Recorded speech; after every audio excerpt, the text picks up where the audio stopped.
All right, it's media day, and we are joined with South Grand Prairie Head Coach Laban Delay, one of our favorite guys.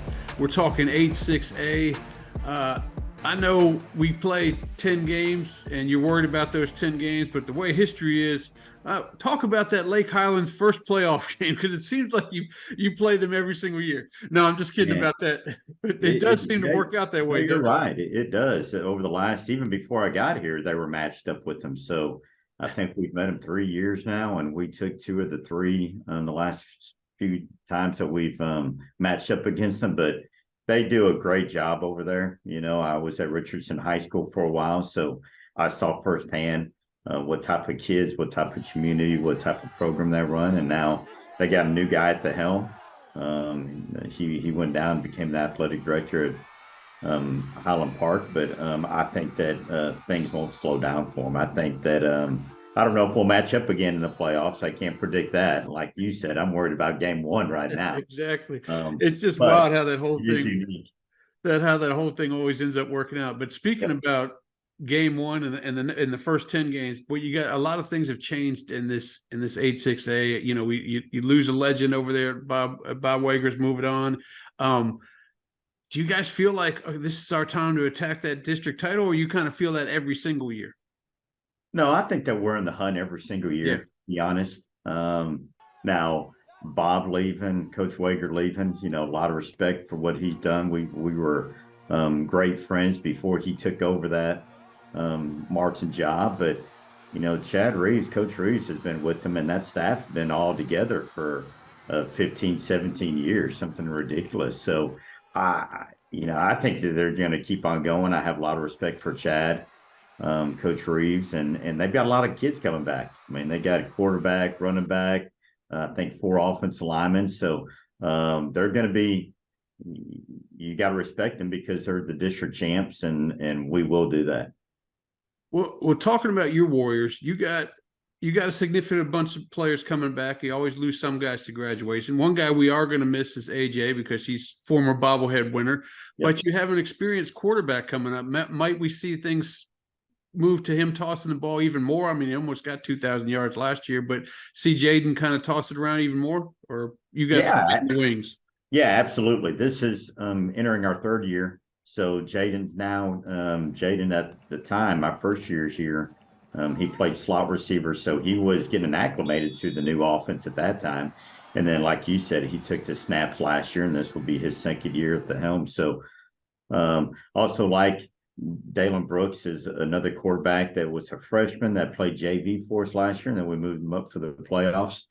So we got a couple of trigger guys that can go in there and mix it up. But I think more importantly than that, year three, I think everybody understands what to do now, and I'm not just talking X and O's, I'm talking about the culture, picking each other up and leading. And we just went through this past week of our strength and conditioning. It was player led. We had coaches there, and we were kind of over the top and watching, but really the players led it this week, and it was phenomenal. The attendance was phenomenal, and the leadership that rose from these group of kids that have been with us since their sophomore year. It was really cool to step back and watch. So I think just everybody being in the same boat and rowing the same direction, I think that says a lot.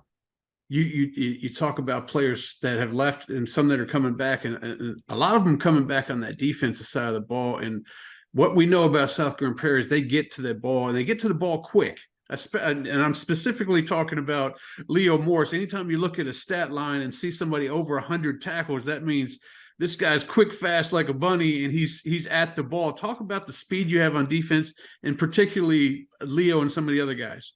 Well, you don't have a middle linebacker, an inside linebacker that's usually on your 4x1 and 4x2, and runs the open two, and so he is special. But we push our kids to go run track because we know there's a direct correlation between track and football. But whenever I came here in 2011 as a defensive coordinator, that's the first thing I talked to the team about is I want to be known for running to the football. This defense is going to run to the football. And I left, went to Arlington Lamar, as you know, and then came back. And that's the first thing I said to him again whenever I came back is I said, this place is about speed, and we're going to run to the football. And when we get there, we're going to be angry and we want to get that football out. So again, these kids have bought into that mindset. And Leo is one of the leaders in that. Ahmad Jenkins is of a returning safety force. He's another one that kind of he's kind of the captain of that secondary, so to speak, and Leo is kind of that captain of the front, and they really gel well together. They've grown up together, so having those two as point men have really been important. But yeah, our expectation is that we're going to run to the ball and run fast. Right. Now, is there a place during workouts and spring ball that you're looking at for somebody to emerge as a leader, a place on the field where you're a little, who's going to be that guy you're keeping your eyes on? You might keep your eyes on for the 2 weeks before the season starts. Well, Eddie Foster was an individual that backed up AJ, and you know what AJ did. AJ didn't come off the field really. Yeah. But then later in the year, we had a couple injuries on the defensive side, and Eddie jumped over to the defensive side, played outside linebacker for us, played against Lake Highlands, started against them, and played against Prosper. So he's going to be a kid that is going to play both sides of the ball right now. He's going to play some running back and play some outside linebacker. We're looking forward to seeing what he can do. But then also, I moved up a few freshmen last year to play JV. So I had 5 freshmen playing JV last year. All those 5 will be sophomores this year, and they're all going to be contributors. One I mentioned already, Dalen Brooks, is a quarterback, but he's going to play some slot receiver, allows us to do some different things with Jaden Stanley. And then 2 running backs that really performed well at the sub-varsity level. That's going to be awesome. Hey, you guys finished at 6-6, but like it said in the magazine, that record kind of fools you because you started off with those non-district games, and you get to play your non-district, before most people, because you get that Thursday night game with Timberview, which we've got circled. That's going to look good. So talk about some of your non-district games and what you hope to get out of them going into the season.